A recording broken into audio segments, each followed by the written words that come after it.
It was so funny. He's like, who's the other guy? And she's like, Matthew. And like, it's almost like he snaps out of his anger for a second. Like, Matthew? Who's Matthew? Matthew? Matthew? Didn't know what I needed till I saw you. Hello guys, if you are new here, welcome. If you're returning, welcome back.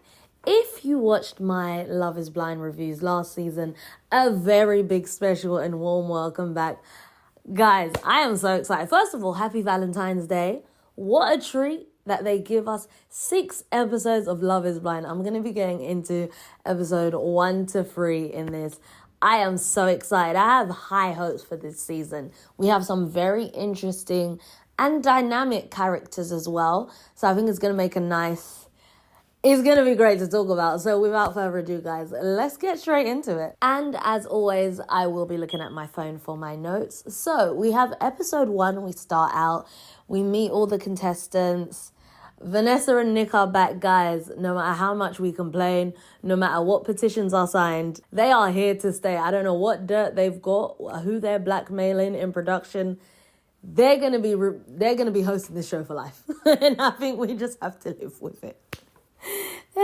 So the first couple we see interacting or get to know is Trevor and Chelsea, and I'm like, okay, I'm enjoying their energy together so far. We'll see how that goes. I've got a lot to say on this because it's very cross-pollinated this season, but I'm enjoying it. Okay, another thing.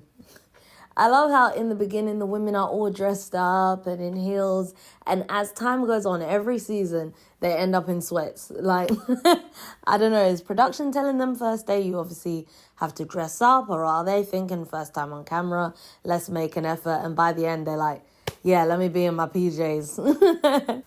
So then we meet Matthew. And like the first we see of him, he's got a list of questions, which I think is cool and fun. I love like fun little things like that on dates where it's a list of, I think it was 15 questions, and he asks a woman, pick a number, and that's the question you have to answer. I thought that was fun. Where we took a bit of a turn is when the woman flips on him and says, okay, you answer the question. He's like, oh, I didn't think I'd be answering a question. And he walks out. And I'm like, okay, tell me that was editing and he didn't leave so soon. And maybe he left at the end. But we see him leaving twice. And even one woman saying, oh, is he God? And thank God. He's definitely a bit awkward, I would say. But maybe they've amped up the editing a bit to make it seem worse than what it is. That's what I'm thinking anyways, hoping. So we then are introduced to his connection with AD, what's it short? Amber. Oh, but there's another Amber, and they both like the same person. Anyway, so AD, and she's asking him, what are you looking for? And he's like, I'm not looking to become a C-list celebrity. We'll get back to that, okay? But in this moment, because I want to tell you my in-the-moment thoughts, right? I was like, do you know what? Matthew's winning me over. Like, my type of guy, a bit of his personality is, I do like a geeky, I guess you could say geeky, somewhat a bit awkward, but just authentically themselves, and they don't care to be what society deems as impressive or anything like that. They're just them. They have their quirks. Holds a special place in my heart. So, and we see him softening up and opening up to AD, and we're seeing this connection forming, and I'm really enjoying seeing it. I'm like, this is really sweet. I'm like, is this Lauren and Cameron 2.0? Spoiler alert. And in this moment, I'm like, guys, don't do this to me. Don't make me fall in love with these two and then pull them away, because that's what they love to do. They take you on and listen, I love a plot twist. Comment below, by the way, your thoughts on... Comment below, okay, I want to know your favourite couples, like first meeting them, first conversations. Which couples did you enjoy seeing interact with each other the most? I would say Matthew and AD, I did really enjoy that initial, yeah. So then we see AD go on a date with Clay. And I would say his voice matches how he looks. Like, if I was in the pods and I'm hearing Clay speak, I would dream up, because when you hear a voice, you make if you like the sound of the voice, you make the person look attractive. Like, you're going to imagine someone attractive in your mind. And Clay is what I would be imagining. So if I ended up, matching with him, we get engaged, and I come out and see him, I would be very happy with what I saw. Very attractive man. And they seem to be hitting it off as well. AD, I love the way she dates. I love the way she flirts. She's my fave. Like, I'm invested in her story, and she better get engaged because I want to see her all the way through. Guys, don't ruin this for me. I'm only on episode 3. Like I said, I'm going to come back with episode 4 to 6. I haven't even watched them yet. And I'm going to be honest, I say in my notes, I don't want to judge. I judge. I would maybe this would be, what's it called? When you self-sabotage. I would judge just because of the charisma and confidence that maybe he's a player. Or, my guard might be up a bit because of that. Because you can't see. And I feel like when you're speaking with someone and you can look them in their eyes, you can see the sincerity. And as we see, as the episodes progress, we do see a sweet side to him, which we'll get onto in a minute. But yeah, I would be nervous initially, if I'm just being honest. And I am a bit nervous for AD in this moment because I'm like, oh, this guy is smooth. But you can be smooth and still be a good guy. I know many. So yeah. So we see Amy and Johnny. I've got a few notes on them, but I'll brush on them a bit because they were very smooth sailing. I don't have too many thoughts. I think they're very sweet together. I remember when I first saw Amy, I was like, oh, her name is Amy, like AMY. She doesn't look or sound like she's just American. And then obviously we find out her family, a Latino and grew up in Barcelona. She speaks Spanish and her mum is Catalan. I don't know if she speaks that too. But she seems lovely. They seem good together. I feel like maybe their issues, because spoiler alert, they do get engaged, maybe their issues will come later. There were no other people involved in their story. So this review is going to be, I'm going to kind of go in order of the episode and follow my notes. But if I come across a couple and realize not too much to say here, yeah. So I think we're going to get to see more of them on the honeymoon and stuff if there are any issues. Or they might just be smooth sailing all the way through. But when they get engaged, my God, like the chemistry, physical chemistry definitely there. They can't stop kissing each other. I said, wow, happy Valentine's Day. And she even says, like, he's not her usual type. She'd normally go for an ethnic guy, but it doesn't seem to be an issue. So good for them. Amy and Johnny, love it. And yeah, so we see AD and Clay date again. And this is only like a quarter way into the episode. She's in her sweats. I said, here we go. We're there now. They said, forget the dresses, forget the heels. We're seeing people walking around barefoot. I love it. I'm in my cozies right now. And so we're seeing AD date Clay. We're seeing her date Matthew. And I'm just thinking, I feel like, because in the moment, from what we're seeing at that point, it seems like she's viewing Matthew as husband material, and Clay, she enjoys flirting with him. They bounce off each other. Like, their conversation is fun, it's flirty, it's, keeping each other on their toes. But I feel like they're going to throw a curveball at us, which they do. But I'm just like, don't make me enjoy this. And they always do. They make you fall for a couple and then yeet. So then we see Jessica, and she's dating Jimmy. And she obviously had said in the beginning she has a 10-year-old daughter. She hasn't actually we haven't seen her tell any of the guys this yet. She sat with Jimmy, and she then finally lets him know. And they've been hitting it off, it would seem. But yeah, she finally lets him know, opens up about the fact she does have a daughter. He's silent for a bit, which makes me very nervous. I'm like, oh my, he's hot. So guys, comment below if you think this. Jimmy is sometimes hard to read what it is that he's thinking. And I think it's because he's still thinking it, if that makes sense. Sometimes you can read someone's face because I think they've already thought their thoughts. So it's on their face. Whereas he's more of a processor. I really hope that made somewhat of sense. He asked her why she didn't bring it up sooner. And I get her response in that I wanted you to know me first as a person instead of just knowing straight away I'm a mother and just seeing me in that light, which I get. And I also get his question because I've been where he is and thought, I wish you had told me sooner.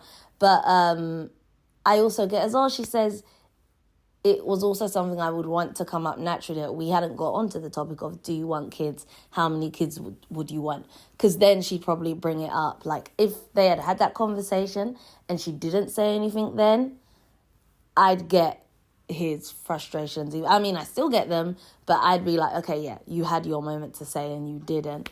And I think at this point, it's only a couple days in, maybe. I don't even know how many days they're in the pods for, but yeah. But yeah, Jimmy then reassures her it's not a deal breaker. And he seems to be saying everything right to reassure her, but his body is given a completely different vibe. I don't know. The two are not aligning well. So then we see Jimmy dating Chelsea. So he's also getting to know Chelsea, who Chelsea is also getting to know Trevor. So as you can see, cross-pollination. And she lets him know she used to be married. And it's like, I think it's a lot for Jimmy to take in. And he says, he didn't word it in the best of ways. But again, I get where it's come from. It's like, everybody's dumping on me today, which doesn't sound good. But it's like, he's heard a lot of deep and personal information from people that he needs to process and see how he thinks about it, I guess. And I think it's a lot for him. So in that moment, he's like, maybe we should change the subject. In my head, what I was thinking he was saying is, if we stay on this, I'm just going to be silent and thinking about it. So if we change subject, we can still enjoy this conversation and maybe come back to that other thing later. But again, as the person who was nervous to share this, if I was Chelsea, you're nervous and now you're hearing a guy say, let's change the subject, and you wanted to hear something reassuring, and that's what you hear, that's going to get you in your head. So Chelsea starts crying. Yeah, there's that. So then we see Chelsea and Trevor, and she lets Trevor also know she was married before. And I think she says she had, and I think I recall her saying, you know, she had mentioned it in the beginning to him, but maybe it was very early and he didn't remember or something. But his reaction is a lot better. He's more open to talking about it. And he says he wants something serious with her. And I feel like, okay, what's the word? When you're like shallow, like on a surface level, they look good together. I feel like they would look better together than her and Jimmy and Jessica would look better together. But that's not what this show is about. It's about what's on the inside. So I'm not sure, and even when episode 3 ends, where Chelsea is leaning. But, or maybe I am. I'll get to my notes. But yeah, so we see that. So then for a split second, we see Jamal and Alejandra, and a few other people we haven't seen throughout the episode.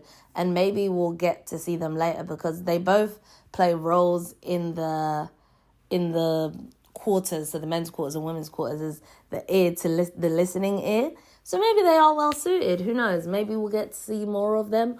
Or maybe that's what we're going to get to see, which is a shame that they took all that time off work just to be seen as a listening ear. But yeah, I always forget how many people there are in the beginning. Like, even just remembering names is so tricky at this point. So we see Clay and AD, and he's saying how much he appreciates her words of affirmation and just her. And I'm just like, oh God, I don't know who I want more for her now, AD or Matthew. Like, I feel like Clay or Matthew. Like, I feel like I'm her and I'm torn. But let me tell you what would make me weak.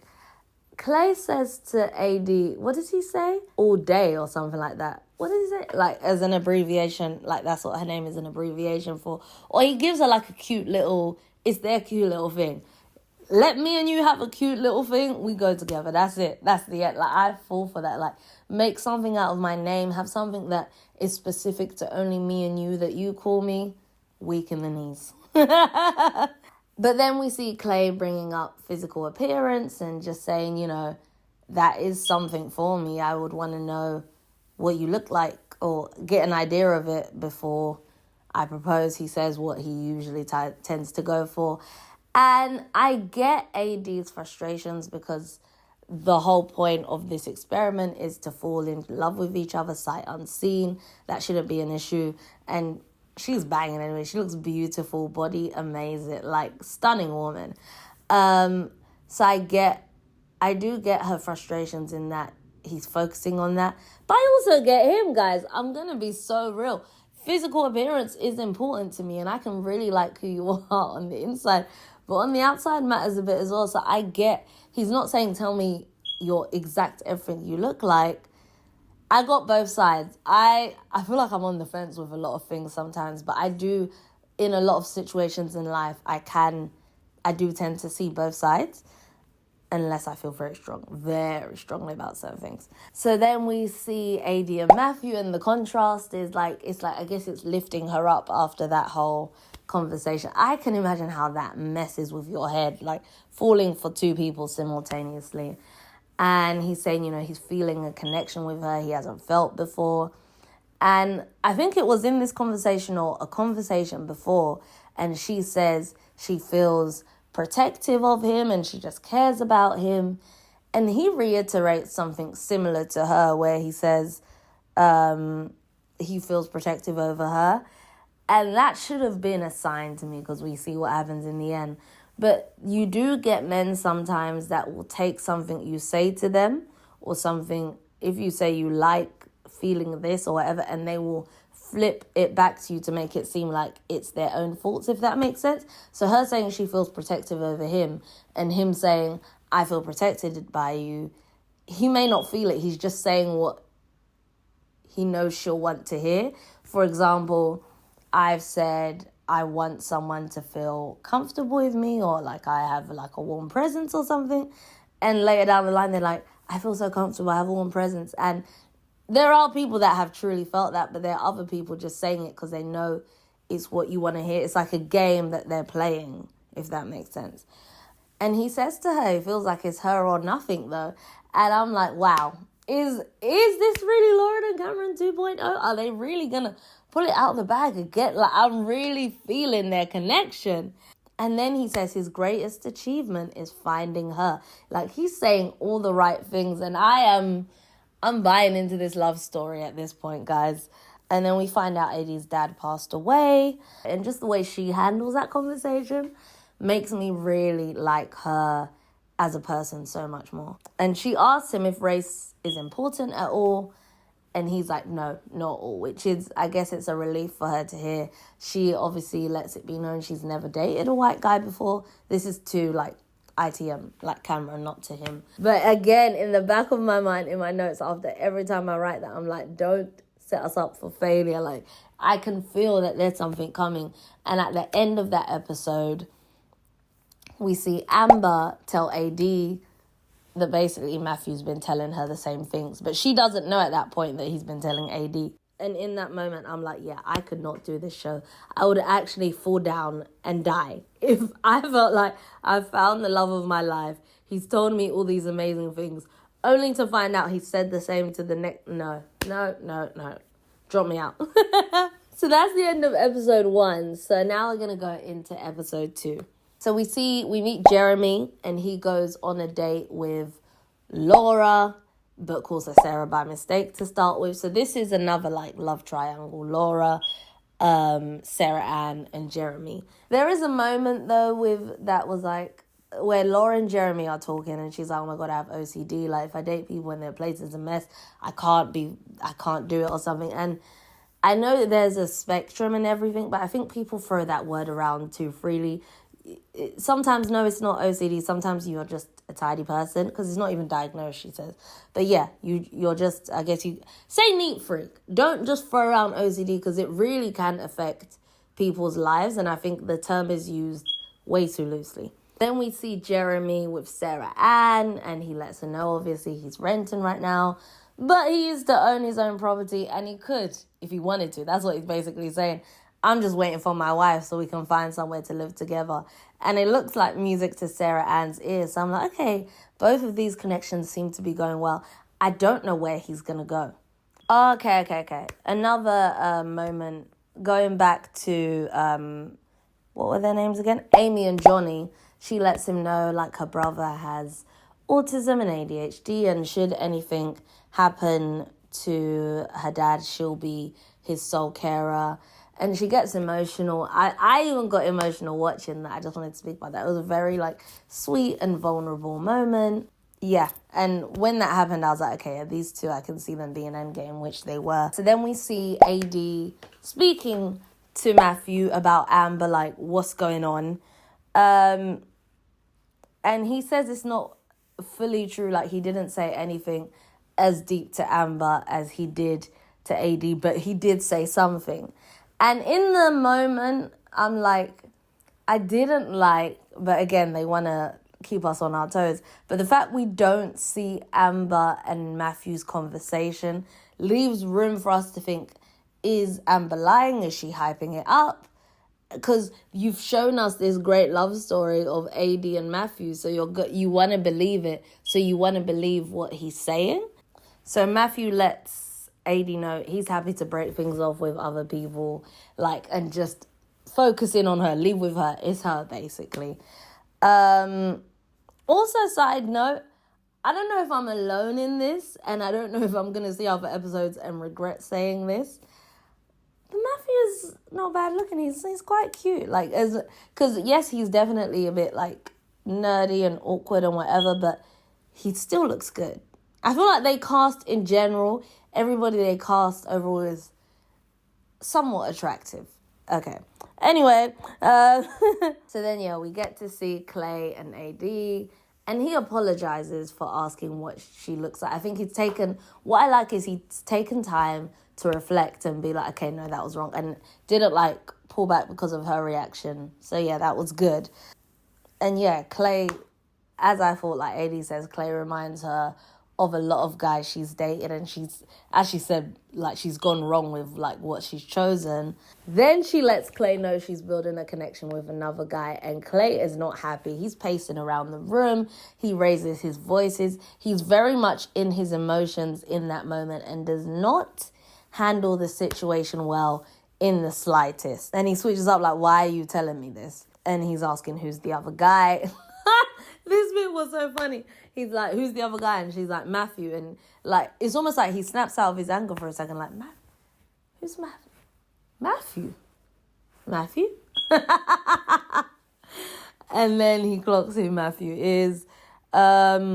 Jokes aside, though, I was not a fan of the reaction. I'll say that for now. And you can see Clay's ego is hurt. I don't think he had a connection with anyone else. So yeah, that was, boy. AD, we then see AD speaking with Amber, and she lets her know Matthew said he wanted to leave with her. Amber isn't happy hearing this. And they're talking and basically saying, well, he said the same thing to me, and they're comparing notes basically. And again, yeah, I just wish they would have shown Amber's conversation, because in this moment, I'll hold my hands up. Part of me was questioning, is she exaggerating some of what was said to her? Because we've only seen AD and Matthew. We then see Britney. We meet Britney, and she's on a date with Kenneth, or Ken, shall we say. And he speaks about how his mum passed away at 12. She lets him know her dad passed away also at a young age. And just from, again, they're another couple I don't have too much to speak on. But from the very beginning, I was like, okay, yeah, these two seem very equally yoked.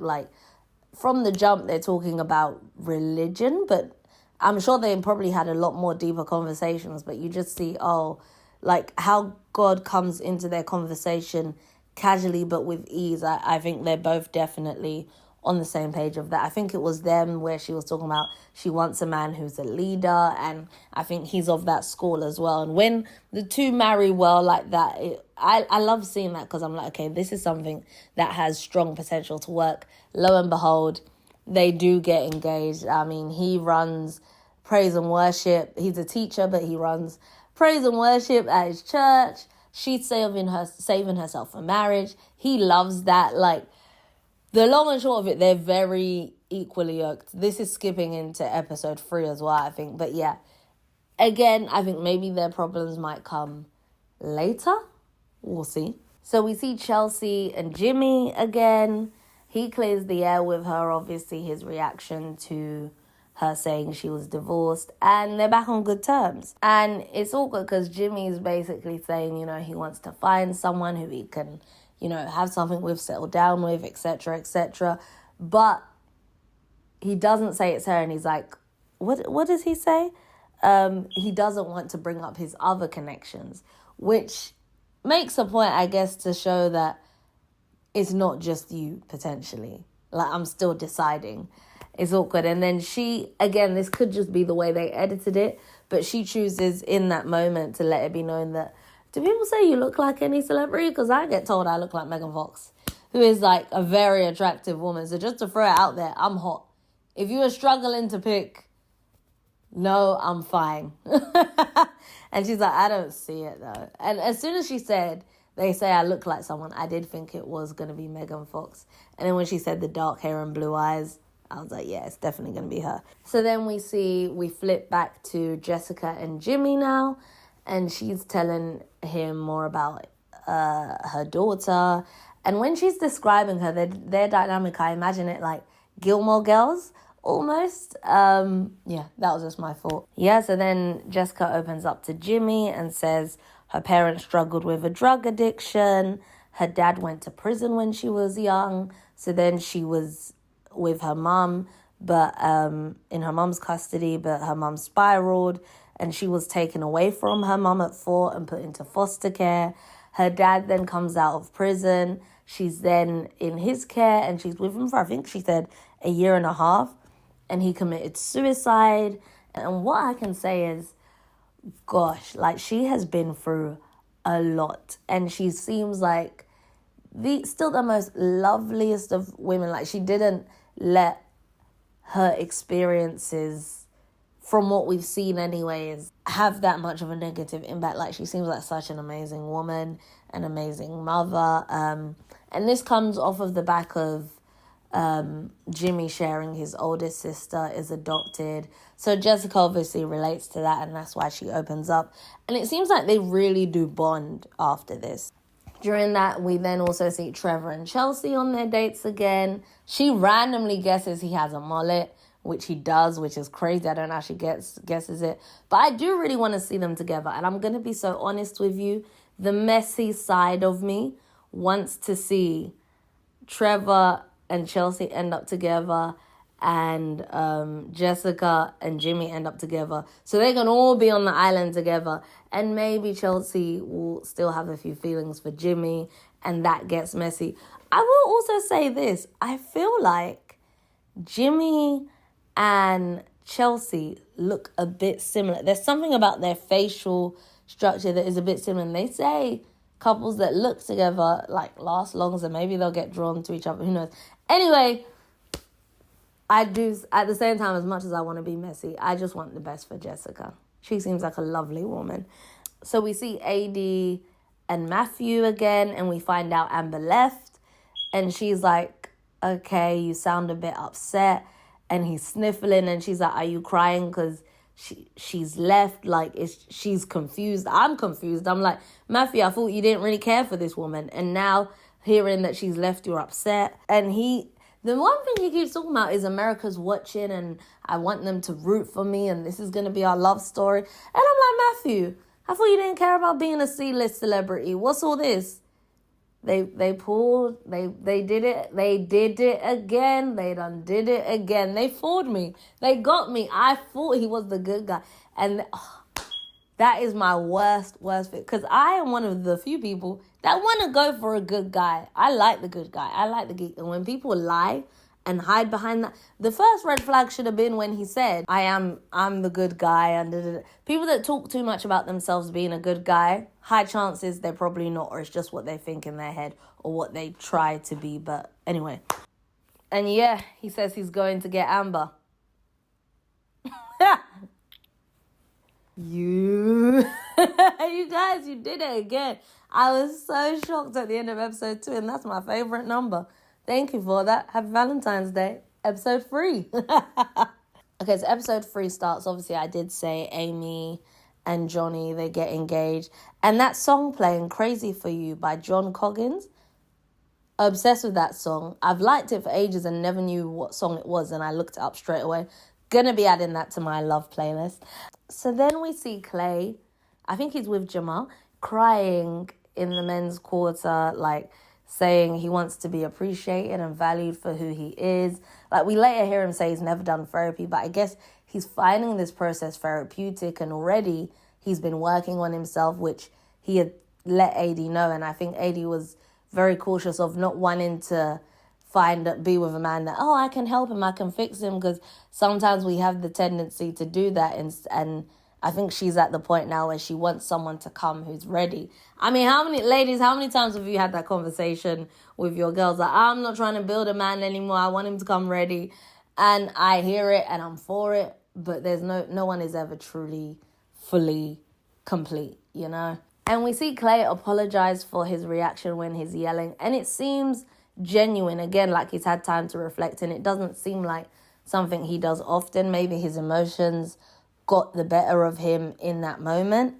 And he seems sincere, and he lets AD know, obviously, he was crying earlier, and she says, and I agree, like, that's like a dope sign of masculinity, the fact that you allow yourself to cry and not like hold it in. And Clay says, why did that make me emotional just reading that? But Clay says he's going to keep fighting for AD, and he's all about her. And now, guys, see how I just flipped so quick? But I am rooting for Clay and AD, and I really hope it works for them, because there could be something really great here.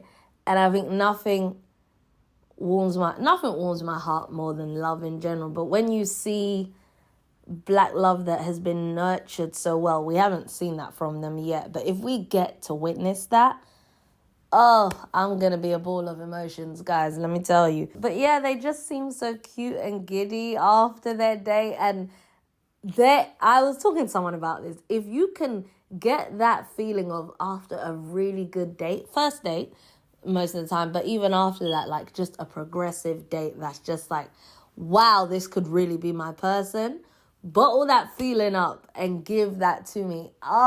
There's nothing I love more than that. It's so good. Okay, and then we see Laura in the girls' quarters, and she's saying that Sarah Ann doesn't actually know that they're both dating Jeremy. So I take back what I said earlier. Yeah, Sarah Ann doesn't know.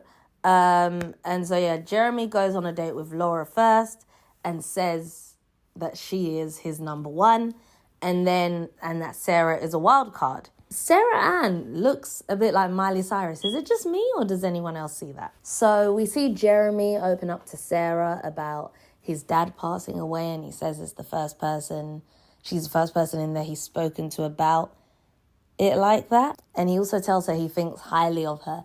The way he says certain things, I'm like, okay, what do you mean by this, Jeremy, though? Because he doesn't give much away, even though they can only hear him and can't see him. I can see Jeremy and I still don't know where his head's at. Because it's like, are you saying this to say, even if I pick someone else, no, I think highly of you, or I'm leaning more towards you? I don't know, Jeremy. I don't know where your head's at. So we see Jessica crying about her feelings for... These names are really confusing. There's Jeremy, there's Johnny, there's Jimmy. There's a lot of J's. Anyways, so yeah, we see her saying, she's got really strong feelings for him. And I'm like, I really hope she doesn't get hurt, because I feel like he is leaning to Chelsea. Sorry, my mind went blank for a second there. So we see Jessica having conversations with Jimmy, like asking him, who does he follow? Does he follow a lot of like naked women? She's not for that. And I do love that she speaks her mind, and she's going to be truly her, whether it's going to get her the guy or not. Like, she clearly wants, you're going to like me for me. You're going to see the good, the bad, and the ugly, and then decide if it's for you. And she lets him know, like, I feel like you're my person, but I'm happy for you to date and explore other options, so I know that it is me you're picking. She calls him her draft first pick, and she wants to be that for him. So she wants him to be sure, and that's a great way to go about things, the right way to go about things. I couldn't do this show because I'm like, I don't want you to see anything else. I want you to just stay with me. And Jimmy's, saying she has him in a chokehold with her words. And her reaction is just like, it's killing me. She's behind the wall like... And I feel like I'd be doing the same, like, celebration, like, yeah, you know it. Yes. But the only thing is we don't see him say it back to her. Like, we don't see him say how much he cares for her or that he sees a future, which makes me nervous. Maybe they're just not showing that part, but I'm like, it could be Chelsea that he goes for. And then, we see Chelsea and Jimmy's date. And Chelsea gets emotional saying one of the women basically got onto her when she found out that she too was dating Jimmy. And again, we didn't see this, so I don't know. But part of me is like, is Chelsea fabricating this a bit to win him over? I don't know. I do question, and I could be wrong. And what I love about this show is you can have your strong opinions and then be proven wrong later down the line. But I'm like, what's that saying? All is fair in love and war, right? So as much as you show up as your true self, maybe there is a bit of a game that goes into dating. And I feel like I've seen her play some of the cards. Like, for example, when Jimmy was saying, there's other people here, she then lets him know she looks like Megan Fox. And now she's coming in crying because he's got a connection with someone else saying, oh, they were like shouting at me. And Jimmy is not happy to hear this because he's like, I know obviously you're getting to know Trevor and I speak highly of him. He speaks highly. He tells me he speaks highly of me too. Like, it's all kosher between the two of them. It's all like good vibes between Jimmy and Trevor. And he doesn't like the fact of another woman intimidating her, basically. And if that is what Jessica is doing, then I do think it's wrong. But I can't see her doing that. I could be wrong. I don't know.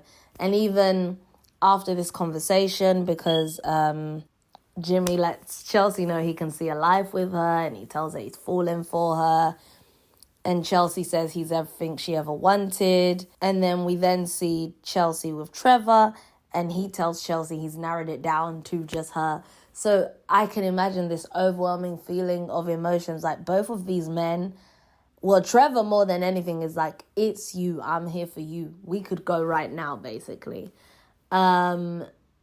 So she leaves and she's crying. Even when she's going, like, Trevor is saying all the right things and she's like, I'm so happy to hear this. But she looks upset. And in my head, I'm like, is she leaning more towards Jimmy? And even when she's talking to the girls about this, that's what I'm thinking. And Jessica is there while she's talking about it. And Jessica just, like, takes herself away. And yes, she has a bit of a reaction, but she doesn't say, can you stop? Like, she lets Chelsea have her moment and she goes away to be by herself with her feelings, which is why I don't see her confronting her like that. Again, I could be wrong and they could be editing it to fool us, but I don't know. There is something with Chelsea that is not... I'm just going to say this. I'm intrigued. I can't wait to edit this, put this out for you guys and watch the next 3 episodes.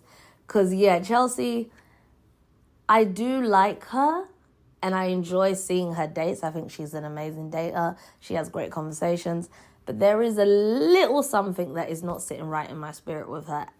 And I'm happy to be proven wrong. But I've said it. I've got to be honest. I've got to be honest, guys, in these. That's my faults. But yeah, that was basically episode 3. And that's where it ends.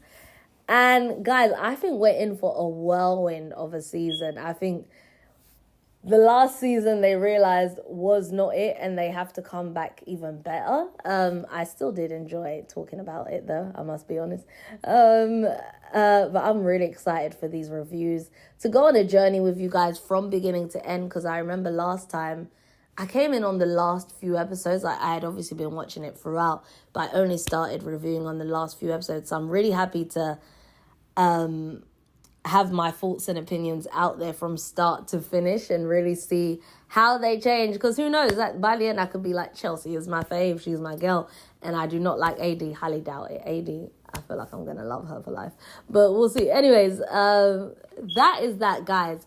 I really want to know your thoughts. Episode 1 to 3, what couples were you liking so far? What do you predict happening episode 4 to 6. To be honest, by the time comments start rolling in, I'm hoping I will have watched 4 to 6, so no spoilers. But also because this review is titled episodes 1 to 3, try and refrain from talking about what happens in 4 to 6 for all the other people who will probably be in the comments that, if they're watching a review for 1 to 3, may not have watched 4 to 6 yet.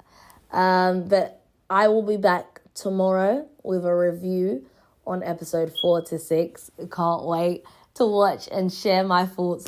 And then I don't remember how long we have to wait. When I'm post 4 to 6, I'll let you know how long we're waiting for the next batch. But I hope it's soon, because yeah, I'm binging them in the first day they're out, and then I'm just gonna be like, But yes, as always, guys, I hope you did enjoy this episode. Comment below. I love when we start conversation. I feel like I spoke to you guys the most during my Love is Blind reviews. Sounds so excited, like I said, to bring them back. And on Valentine's Day, what better day? I hope you guys are enjoying your Valentine's. If this is how you're spending it, I'm honored to be your Valentine's. Or if you're watching this with a partner, with your friends, by yourself, or if you're watching this after having celebrated Valentine's Day. Regardless, I hope your day is filled with love, be that a significant other, self-love, your friends, your family. Happy Valentine's Day. And yeah, as always, I hope you guys enjoyed this video. If you did, feel free to like, comment, subscribe. All that good stuff I'm meant to ask you to do. Please do.